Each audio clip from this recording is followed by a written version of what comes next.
자, 이제 여러분 81페이지에 인장 등록 부분을 보죠. 인장이라고 하면 뭘 얘기하는 거예요? 인장. 이거는 소위 말하는 도장이죠, 도장. 도장을 등록해 놓고요.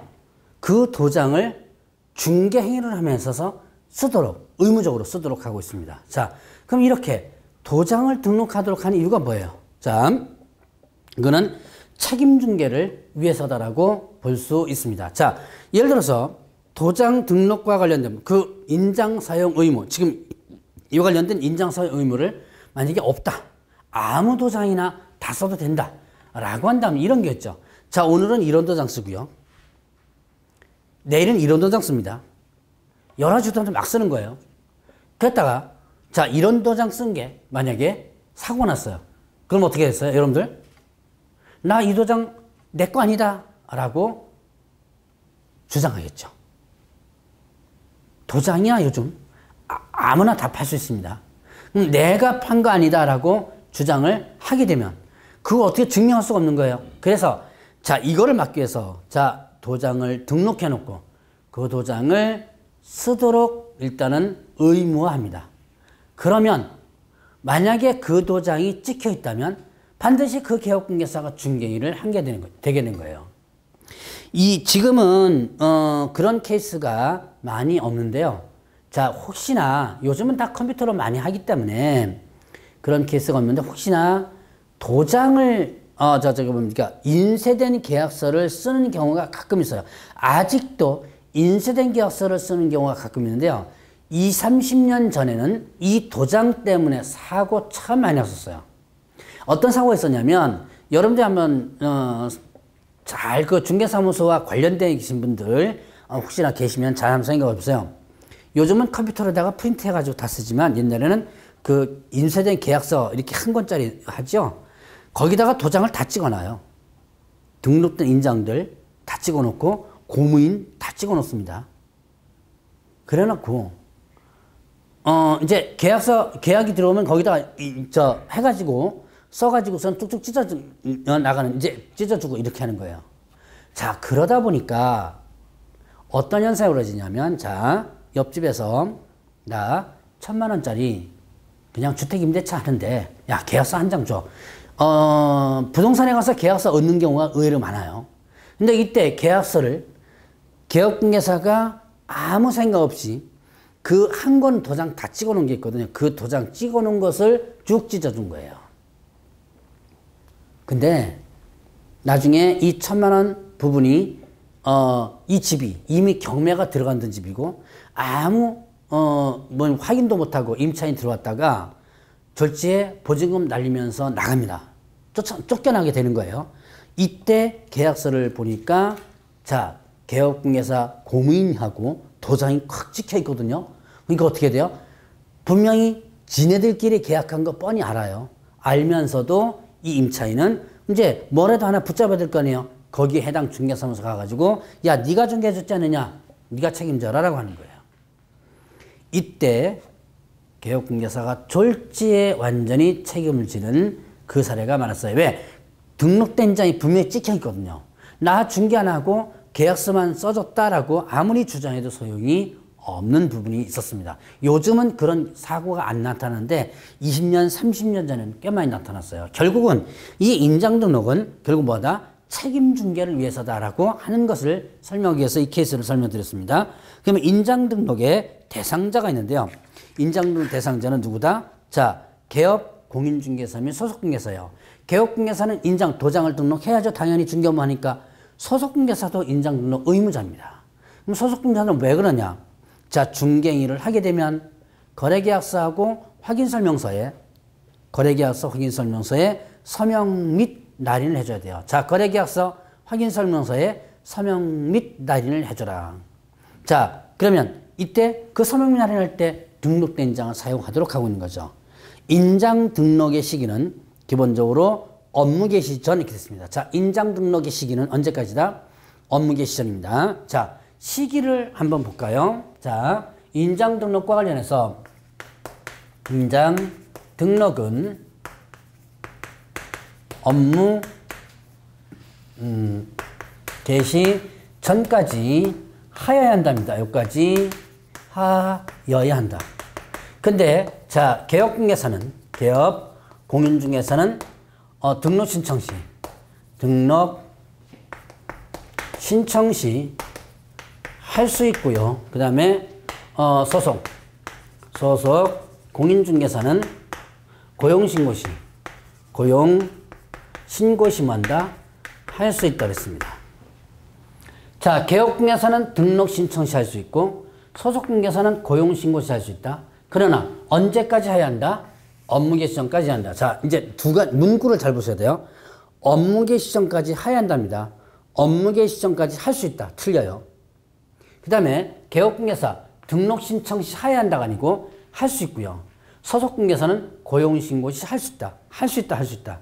이거 구분을 정확하게 해줘야 돼요. 그러면 어떤 인장을 등록하느냐? 자, 개인, 공인중개사는 개업공개사, 부칙개업공개사, 소속공개사, 개인들입니다. 자, 개인들은 가족관계 등록부라든가 주민등록표에 기재된 성명의 인장을 등록해요. 자, 개인들, 공인, 부칙, 소속공개사는 가족관계 등록부, 주민등록표에 기재된 성명의 인장, 즉 본명을 등록하는 거예요. 요즘 예명을 주로 많이 쓰시는 분들이 있거든요. 근데 예명 쓰면 안 됩니다. 당연히 본명을 써주면 되죠. 자, 그 다음에 또 크기가 7mm 이상 30mm 이렇게 했습니다. 자, 크기는 7mm 이상 30mm 이내의 인장을 등록하라 라고 했었어요. 그러면 자, 이 크기는 개인에게만 적용되는 거고 공인에게는 적용되지 않아요. 이 크기는 어디에만 적용되는 거다? 개인에게만 적용되고 공인에게는 적용되지 개인에게 적용되고 법인에게는 적용되지 않는다. 자, 다시 개인, 공인, 부칙, 소속공개사, 공인중개사, 개업공개사, 부칙개업공개사, 소속공개사 이 개인에게만 적용됐고요.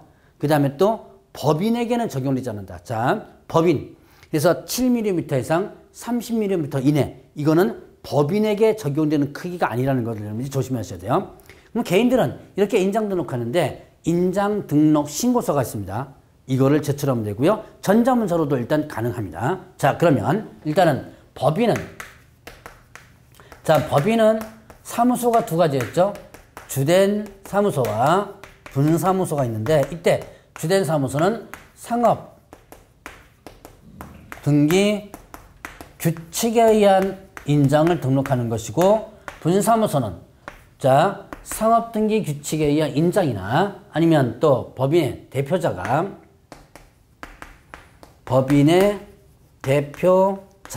뭐 하는 거예요? 보증하는 인장 이렇게 됩니다. 둘 중에 택이라는 거죠. 자, 이거를 좀 설명을 해드렸는데 자, 일단 개인들은 어떻게 된다? 자, 공인하고 부칙하고 소속공개사 개인이죠. 개인들은 가족관계 등록부 주민등록표에 기재된 성명 인장으로서 본명합니다. 본명을 등록하면 돼요. 꼭 인감도장 등록할 필요 없어요. 그리고 크기가 7에서 30 이렇게 되는데 자, 법인은 주된 사무소는 상업등기규칙의 인장 쓰면 인감입니다. 법인은 인감도장 등록해야 돼요. 자, 상업등기규칙의 인장 법인 인감에 대해서 자, 그 다음에 분사무소는 상업등기규칙의 인장 즉 주된 사무소에 등록한 상업등기규칙의 인장이나 아니면 법인의 대표자가 보장한 인장. 자, 대표자가 보장한 인장 이거를 어떤 도장이냐? 자, 여기서 잠깐 보면 분사무소는 법인의 뭐예요? 지점입니다. 그리고 자, 상법 얘기를 잠깐 하면 상법에서는 이러한 지점을 설치할 때 자, 법인의 대표자 보장 인장 소위 말하는 지점장 거예요. 지점장에 대한 도장을 대표자가 보증해가지고 상업등기규칙에서 인감을 만드는 겁니다. 지점에 대한 인감입니다. 이 지점에 대한 인감. 자, 일단은 여러분들이 법인은 지점을 설치하면 상법상에 보면 지점 등기를 하도록 하고 있어요. 자, 상법상에는 뭘 하도록 하고 있다? 지점 등기를 하도록 하고 있다. 이때 지점 등기할 때 법인의 대표자 보장하는 인장으로서 그 지점장의 인장을 인감을 내는 거예요. 바로 이게 법인의 대표자가 보장하는 인장입니다. 그런데 자, 중개사법으로 다시 돌아갑니다. 중개사법은 상법보다 한 단계 위에 있던 특별법이라고 그랬어요. 중개사법에서는 이 분사무소라는 지점을 설치합니다. 그럴 때 상법상 지점 등기를 할 필요가 없어요. 상법상 지점 등기 할 필요 없습니다. 해도 되고 안 해도 되는 거예요.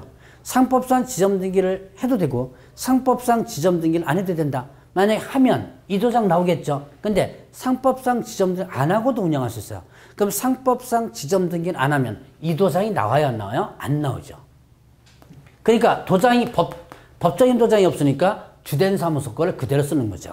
이 도장이 나온 이유를 여러분들이 좀 알고 넘어가셔야 되고요. 그래서 분사무소는 이렇게 상업등기규칙 인장을 등록하거나 대표자 보장 인장을 등록하거나, 그러니까 대표자가 보장하는 인장을 등록하여야 한다 그러면 틀려요. 할 수 있다 그러면 맞는 거죠. 자, 이때 법인은 인감과 관련된 부분이죠. 인감증명서를 제출함으로써 가름한다라고 되어 있습니다. 자, 그리고 일단은 인장이 변경되죠. 인장이 만약에 변경된다면 며칠 이내? 7일 이내 변경 등록하라. 변경 등록하라 했습니다. 인장이 변경된 뭐하라? 변경 등록하라. 며칠? 7일 이내. 그리고 인장과 관련해서 요걸 위반한다면, 개업 공인중개사가 인장 위반한다면, 개업공개사가 인장 위반하면 업무정지, 소속 공인중개사가 인장 위반하면 이때는 자격정지 이렇게 됩니다. 그래서 인장과 관련된 부분 반드시 일단 정리를 해서 놓으시고요. 그러면 이제 업무지역 부분 보겠습니다. 자, 업무 범위와 관련된 부분인데요. 업무지역, 자, 공인중개사인 개업공개사와 법인인 개업공개사의 업무지역은 전국이에요. 공인하고 법인 업무지역 전국이다. 사무소가 어디 있든지 간에 업무지역은 전국으로서, 자, 제주도 물건까지도 중개해 줄 수 있는 거예요. 그런데 부칙개업공개사는, 자, 부칙개업공개사는 공인중개사 자격증이 있다 그랬어, 없다 그랬어요? 없다 그랬죠. 자, 공인중개사 자격증 자체가 없이 옛날부터 중개업을 해오고 있던 사람입니다. 그래서 이 부칙개업공개사는 업무지역이 제한된다. 어디로 제한된다? 사무소, 소재지, 특별시, 광역시, 도 범위 내는 중개사만 중개해 줄 수 있어요. 그 범위를 벗어나서 만약에 중개해 준다면 업무 정지, 처분을 받을 수 있습니다. 자격증이 없기 때문에 제한된다고 무슨 거죠. 다만 부칙개업공개사가 부동산 거래정보망에 가입해서 그 안에 있는 물건을 중개해줬다 라고 한다면, 자, 가입한 다음에 그 안에 공개된 것을 했을 때는 다른 지역 물건을 중개해 줄 수 있는 예외가 있지만, 어쨌든 기본적으로는, 자, 자기 사무소를 중심으로 해서 특광도라고 여러분이 기억하시면 돼요. 그 다음에 중개대상물에 대한, 현재 개업공개사별로 중개대상물에 대한 제한은 없어요. 자, 그래서 법인, 공인, 부칙 다 토지, 건물, 임무, 광업재단, 공장재단, 자, 이런 중개대상물에 대한 특별한 제한은 없다. 자, 그러면 이제 개업공개사의 겸업과 제한인데요. 겸업. 자, 공인중개사인 개업공개사와 부칙에 의한 개업공개사. 공인하고 부칙을 법인이 아닌 개인이라고 합니다.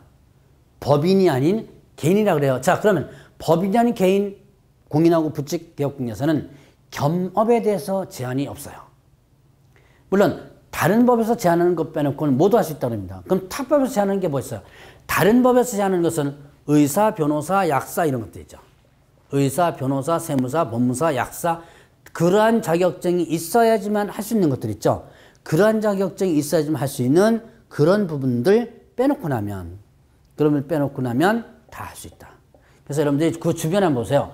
자, 중개사무소에서 다른 일을 같이 하고 있는 것들을 잘하면 볼 수 있을 거예요. 커피숍 파는 부동산도 있어요. 제가 알고 있는 사무소 중에는 꽃집을 같이 하는 부동산도 있습니다. 뭐 여러 가지 미용실 같이 하는 부동산도 있고요. 자, 이렇게 부동산과 또 다른 일을 같이 하는 부동산도 있습니다. 자, 그래서 겸업에 대해서 특별히 제한이 없다. 그러면 이렇게 공인중개사, 개업공개사, 부칙개혁공개사는 겸업에 대해서 제한이 없지만 탑법 제한하는 거 빼놓고 그런 이제 법인개혁공개사 있죠. 자, 법인은 자 이제 여러분들이 등록 기준에서 배웠던 부분 있죠. 법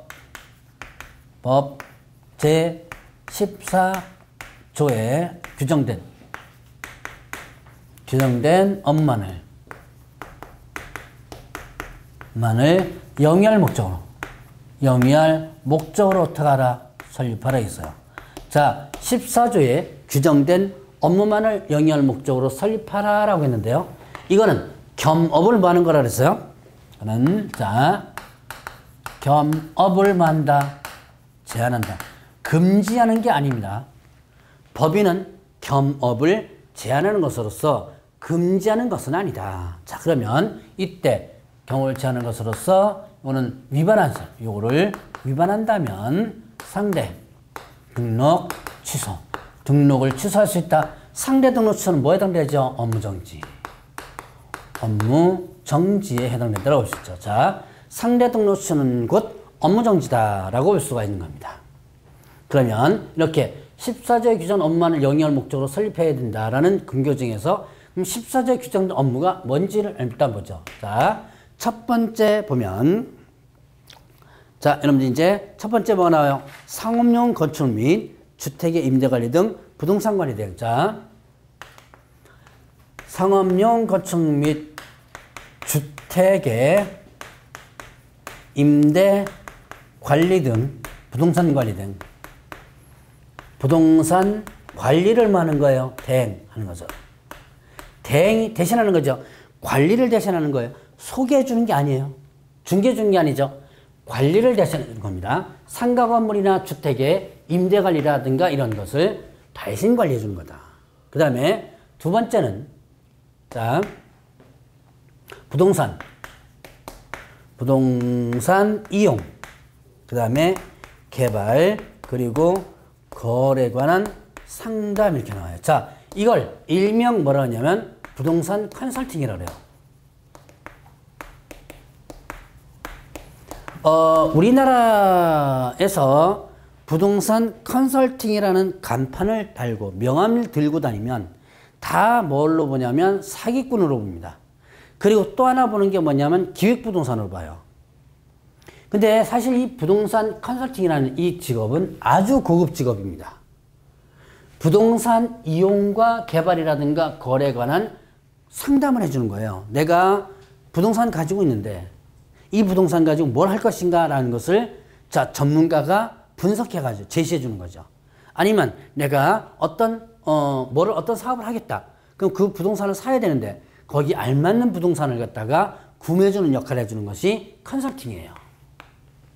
그런데 아주 고급 직업이라고 그랬죠? 지금 현재 말도 많고 탈도 많은 미국 대통령 있죠?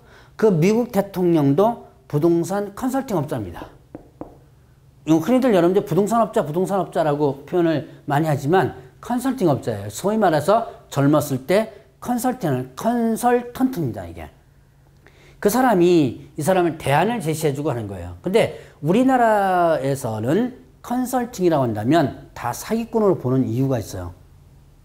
여러분들 혹시 기획부동산이, 제가 이거는 기획부동산에 대해서 시험 문제는 아니지만 강의할 때마다 좀 제발 좀 이거 쏙지 말라고 기획부동산에 대해서 간단하게 얘기합니다. 자, 기획부동산이 있습니다. 이 기획부동산에 대부분 간판들이 무슨 컨설팅이 나와요. 이 사람들은 자, 여기에 땅을 하나를 사는 것도 아니고 이 토지 소유자와 협의합니다. 내가 이거 어찌어찌 좀 팔아줄게. 그래 놓고 이거를 쪼개서 팝니다. 자, 쪼개서 파는데 이거 100평당 얼마 이렇게 식으로 하죠. 이거 10,000원짜리를 10만원, 20만원을 팝니다. 그래 놓고 등기를 해주는데 이걸 자, 이제 여기에 대한 이제 파는 이유가 뭐예요? 이 주변에 뭐 개발될 확률이 높다 뭐 이런 거죠. 절대로 개발 안 되는 것도 많아요. 또 하나 등기를 해준다 그래요, 당연히. 근데 뭐 어떤 등기냐? 자, 지분 등기를 해주는 거예요. 자, 쪼개가지고 완전한 소유권 이전 등기를 해주는 게 아니라 여기에 산다라고 하는 몇 프로의 지분에 대한 얘기. 그러니까 한 필지의 소유자인 지분권자가 200명, 300명 되는 것도 많아요. 덩치 큰 거는. 덩치 작은 것은 보통 100명, 200명이고요. 이런 식으로 지분 등기 해놓고 나서 나중에 이제 거래 다 끝나면 이거 뭐 팔지도 못해요, 이거. 바로 이렇게 해가지고 돈을 버는 사람들이 기획부동산인데요. 이게 사기보다는 유사수신행위라 그래요. 그걸로 걸립니다. 유사수신이라 해가지고 금융 쪽과 관련된 부분을 허가 없이 하면 유사수신행위가 되거든요. 이걸로 일단 걸리게 되는데 여러분들이 의외로 많이 기획부동산 쪽을 지금 하고 있어요. 이거 상당히 위험합니다. 여러분들 주변에 아는 사람, 사돈의 팔촌이라든가 아는 사람이 지금 이거 하나라도 사놔라. 야, 저걸 얼굴에 봐서라도 그거 사놓으면 평생 못 팔아요. 자, 그래서 이렇게 하는 사람들을 컨설팅이라고 하는 게 아니다. 그래서 이렇게 상당히 고급 직업인데, 그래서 우리나라는 부동산 컨설팅 업자가 실질적으로 외국계, 그러니까 대부분 활동하고 있어요. 우리나라 사람이 컨설팅 간판 달고 다니면 다 사기꾼으로 보고요. 외국계가 와가지고 지금 다 대기업이라든가 이런 거 컨설팅 좀 하고 있습니다. 자, 어쨌든 이거를 법인인 개업 공개서 할 수 있고, 세 번째, 부동산, 상업용 건축 및, 개업 공개사를, 개업 공인중개사를 대상으로 한 중개업의 경영 기법이라든가 경영 정보를 어떻게 하는 거예요? 제공해주는 업무를 할 수 있다. 자, 개업공개사 대상으로 한 중개업의 경영기법, 경영정보 제공 이렇습니다. 자, 그러면 개업공개사를 대상으로 한다. 여기에 공인중개사 대상이 아니에요. 의뢰인 대상이 아닙니다. 누구 대상이 된다? 개업 공인중개사를 대상으로 한다. 경영기법, 경영정보 제공입니다. 경영기법, 경영정보 제공으로서, 자, 이거는 소위 말하는 뭐냐면 프랜차이즈예요. 프랜차이즈. 자, 여러분들이 프랜차이즈 하면 뭐가 있겠어요? 부동산 랜드, 부동산 뱅크, 부동산 114 많이 사실 여러분 들어봤던 겁니다. 자, 이런 프랜차이즈에 대한 부분을 할 수 있는 거예요. 자, 그래서 이런 프랜차이즈 이거를 법인인 개업공개사 할 수 있고, 그 다음에 네 번째는 상업용 건축 및 주택의 분양을 대행한다. 분양 대행. 상업용 건축 및 주택의 분양 대행. 상업용 건축물, 상가 건물과 주택에 대한 분양이 파는 거예요. 내가 지어서 파는 게 아니라 남이 지어놓은 것을 대신 파는 거죠. 자, 남이 지어놓은 것을 대신 파는 행위를 하게 된다. 이게 분양대행입니다. 그러면 자, 여기에는 토지의 분양대행은 없어요. 자, 법인은 상가 건물과 주택에 대한 분양대행을 할 수 있고 토지의 분양대행을 할 수 없습니다. 규정이 없기 때문에. 그러나 공인중개사 개업공개사는 상가 주택뿐만 아니라 토지의 분양대행도 일단 할 수 있는 거죠. 그러니까 법인은 요거만 하는 얘기예요. 그 다음에 또 다섯 번째는 이사, 그 다음에 또 도배업에 대한 용역알선. 용역알선이 이렇게 됩니다. 이사업체, 도배업체를 소개시켜주는 알선업을 할 수 있는 거예요. 이사업체, 도배업체를 뭐 한다? 소개시켜주는 알선업체. 소개시켜주고 알선료 받는 거죠. 근데 조심할 것은 이걸 소개해주는 것만 하는 것이지 이사, 도배업을 하라는 건 아니에요. 법인인 개업공개사는 이사, 도배업을 하라는 게 아니라 소개를 해주는 거죠. 그러나 이제 공인중개사 개업공개사는 이사, 도배업뿐만 아니라 소개업을 다 할 수 있는 거죠. 제한이 없으니까. 그 다음에 또 경매, 공매, 부동산에 대한 권리 분석, 그 다음에 또 취득, 알선, 그리고 매수 신청 대리를 할 수 있다. 매수 신청 대리 업무를 할 수 있다. 경매, 공매에 대해서 권리 분석해 줍니다.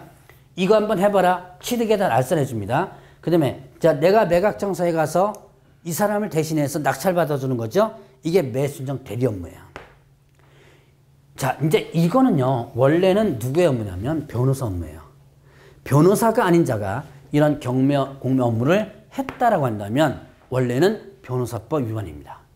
근데 이거를 두 법에서 열어놨어요. 하나는 법무사법인데, 연예 법무사 사무실 가면 경매 간판 달아놨죠? 그래서 이 법무사 사무실에다가 일단 경매 업무를 할 수 있도록 법무사법을 열어놨고요. 그 다음에, 자, 2006년도부터 뭐를요? 개업 공인중개사가 이 업무를 할 수 있도록 열어놓은 거예요. 자, 개업공개사가 이 업무를 할 수 있도록 열어놨는데, 자, 일단 보죠. 이게, 일정 대리 업무를 할 때는요, 대법원 규칙이라는 특별한 또 규칙이 있습니다. 중개사법, 이제 법령 파트에서 맨 뒤에, 교재 맨 뒤에 나오는 거예요. 자, 이 업무를 할 수 있도록 해놓은 거죠. 그래서, 자, 이 업무는 공인중개사법에서는 법인하고 공인만 할 수 있도록 했어요. 자, 이 업무는 뭐만 할 수 있다? 법인과 공인만 할 수 있고, 부칙은 하지 못하도록 됐습니다. 자, 누구와 누구만 할 수 있다? 법인과 공인만 할 수 있고, 부칙은 할 수 없도록 만들어둔다. 자, 그러나 요 상업령부터 요까지는 부칙도 할 수 있는 거죠. 경매 업무만 부칙은 못하는 거예요. 자, 그러면 요거는 법인인 개업공개사가 중개업 외에 할 수 있는 업무고요. 이 외의 업무를 하면 상대동수치라고 그랬죠. 그럼 공인중개사인 개업공개사는 이 업무를 다 할 수 있죠. 그 다음에 자, 부칙은 경매 공매 업무 빼고 다 할 수 있죠. 그리고 공인이나 부칙은 토지의 분양대행, 이사도비업도 할 수 있으면서 자, 이거 알선도 할 수 있는 거죠. 그리고 이거는 뭐냐면 겸업입니다. 자, 이거는 겸업이다. 이거는 뭐가 아니다? 중개업이 아니다. 자, 여러분들이 잘 보세요. 이거는 뭐가 아니다? 겸업이고 중개업이 아니다. 그럼 중개업이 아니니까 공인중개사법이 적용된다 안 된다? 적용되지 않는다라고 보면 돼요. 자, 이거는 중개업이 아니니까 중개사법 적용되지 않으니까 자, 이런 임대관리 대행할 때, 컨설팅 할 때, 그 다음에 또 프랜차이즈 할 때, 분양 대행할 때 자, 중개보전 해도 돼요. 중개보전이 해도 되고 중개보수 적용 안 돼요. 많이 받아도 상관없습니다. 다만 경매 대리 업무 할 때는 이제 대법원 규칙 적용되는 예외적인 규정이 있지만 자, 이거는 겸업이다라는 것을 생각하고 중개사법이 적용되지 않는다는 것을 기억을 해 놓으시면 됩니다. 자, 그러면 이제 개시 의무. 자, 개시 의무는 등자, 수업 이렇게 한단 해보죠. 사무소에 보기 쉬운 곳에 게시하라. 자, 이때 등록증 원본, 자격증 원본 두 가지가 원본입니다. 분사무소는 등록증 대신에 뭐냐면 분사무소 설치신고 필증 원본이고요. 자, 그 다음에 또 자격증은 개업 공인중개사뿐만 아니라 소속 공인중개사의 자격증도 그대로 걸어둬야 돼요. 게시라는 거 걸어둘 의무죠. 보수율표, 업무분수 설정 서류 네 가지를 사무소에 보기 쉬운 곳에 게시하라. 걸어두라.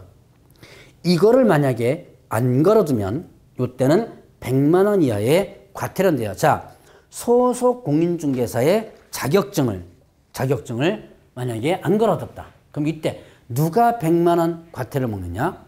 개업 공인중개사가 100만 원 과태료를 먹는다는 거, 그거를 여러분들 일단 기억을 해 놓으시고. 자, 그러면 휴업 폐업 신고 의무. 자, 휴업 몇 월 초과해요? 3월을 초과하여 휴업을 하고자 할 때 등록증 첨부해서 등록증을 첨부해서 뭐 한다? 미리 신고 이렇게 되죠. 자, 여기에서 보면 3개월을 초과할 때만 신고하는 거예요. 3개월 이하의 휴번 이하는 신고 안 하고 그냥 쉬어도 됩니다. 3개월 이하는 그냥 쉬어도 된다. 그러면 하고자 할 때입니다. 한때 그러면 틀려요. 다음 요때 뭐라고 하면 틀리다? 3개월을 초과하여 휴업을 한때 신고한다 그러면 틀립니다. 사전 신고입니다. 하고자 할 때 이렇게 되죠. 뭘 첨부해가지고 등록증을 첨부합니다. 자, 그러면 휴업은 몇 개월을 초과할 수 없다? 휴업은 6월을 초과할 수 없어요. 휴업은 그러면 한 번 휴업하면 몇 개월까지만 휴업하는 거예요? 6개월까지만 휴업하는 거죠. 자, 그런데 6개월까지 휴업을 일단은 할 수 있는데 일단 부득이한 사유가 있다면 자, 부득이한 이한 사유가 있다면 이때는 6월을 초과할 수 있어요. 자, 그래서 반드시 6월을 초과할 수 없다 그러면 틀립니다. 예외가 있기 때문에 이때 부득이한 사유는 요, 입, 취, 준 이렇게 했는데요. 질병이란 요양, 입영, 군대 가는 겁니다. 입영, 취학, 학교 가는 거. 취업이 아니에요. 취학, 학교 가는 거. 이에 준하는 부득이한 소리였죠. 자, 요, 입, 취준. 자, 요양, 입영, 취학. 이에 준하는 부득이한 사유. 이 네 가지 때는 6개월을 초과할 수 있다. 그러니까 애초부터 6개월을 초과할 수 있고요. 아니면 6개월 동안 했는데 나중에 기간을 변경할 수도 있습니다. 자, 그래서 기간 변경하고자 할 때, 자, 기간을 변경하고자 할 때, 이때 기간 변경 신고하면 돼요. 기간 변경 신고합니다. 자, 그러니까 6개월 동안 휴업 신고했다가 이 사유가 발생되면 6개월 초과할 수 있다고 그랬죠. 이때도 할 수 있고요. 또 이럴 때도 할 수 있어요. 자, 4개월간 휴업 신고를 했는데 나 좀 더 쉴래. 몇 개월까지 더 쉴 수 있어요? 2개월을 더 쉴 수 있죠? 6개월 초과할 수 없으니까 이때도 기간 변경 신고를 할 수 있습니다. 그 다음에 또 업무 재개. 업무 재개를 하고자 할 때 이때도 업무 재개 신고합니다. 재개 신고하면 즉시 뭐를 반환해준다? 등록증을 반환해줘요. 자, 등록증 첨부해서 하면 이때 등록증을 반환해주는 거예요. 자, 여기까지가 휴업과 관련된 부분이고요. 그냥 폐업은요. 자, 폐업 신고가 있습니다. 폐업을 하고자 할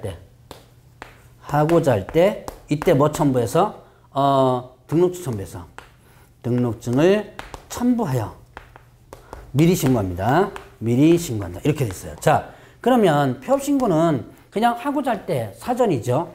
등록 첨부하는 거 휴업과 같아요. 근데 이제 폐업 신고에서 여러분들이 새로운 내용이 하나 나오는데요. 자, 폐업 신고를 반드시 등록관청이 할 필요 없습니다. 자, 폐업 신고와 사업자 등록에 대한 폐업 신고. 자, 세무사에서 하는 이거 있죠? 자, 부가가치세법에 의한 사업자 등록 폐업 신고를 동시에 할 수 있는데요. 자, 등록관청에 등록증 첨부해서 이 중개업에 대한 폐업 신고가 사업자 등록에 대한 부가가치세법 폐업 신고를 등록관청에 같이 할 수 있어요.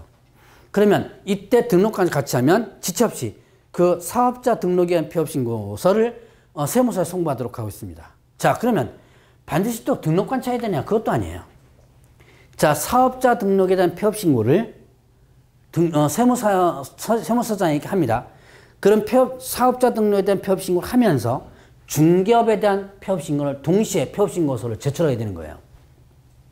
그러면 이제 세무서에다가 중개사법에 의한 폐업 신고서를 제출하면 이때 폐업 신고서, 중개사법 폐업 신고서를 제출한 것으로 보게 된 거죠. 그리고 세무서장은 이것을 또 지체 없이 등록관청으로 송부를 하도록 하고 있습니다. 자, 그러니까 폐업 신고를 할 때, 사업자 등록에 대한 폐업 신고 같이 할 수 있는데 이때 등록관청이 할 수도 있고 세무서장에게 할 수 있다는 얘기예요. 자, 그런 내용 여러분들이 기억해 놓으시고요. 휴업, 폐업, 사전 신고입니다. 위반하면 100만 원 이하의 과태료고 정당한 사유 없이 6월 초과 휴업 요구만큼은 어떻게 된다? 상대 등록 취소가 되는 거죠. 등록 취소할 수 있다. 그 다음에 또 여기서 자, 전자문서를 할 수 있고 전자문서를 할 수 없는 게 있었어요. 자, 휴업, 폐업은 전자문서를 할 수 없습니다. 뭐냐면 등록증을 직접 들고 가기 때문에. 그러나 자, 이렇게 기간 변경 신고와 업무 재개 요것은 뭘로 할 수 있다? 전자문서로 할 수 있다. 기간 변경 신고, 업무 재개 신고는 전자문서로 할 수 있다. 같이 여러분들 기억해 놓고요. 자, 그러면 이제 간판 철거하는 부분이 있었죠? 자, 91페이지 보면 간판의 철거. 자, 이전 신고, 폐업 신고, 등록 취소. 자, 이전 신고, 폐업 신고, 등록 취소 3개에서는 지체 없이 간판을 철거하라 그랬어요. 만약에 이거 간판 철거 위반하면 어떻게 된다?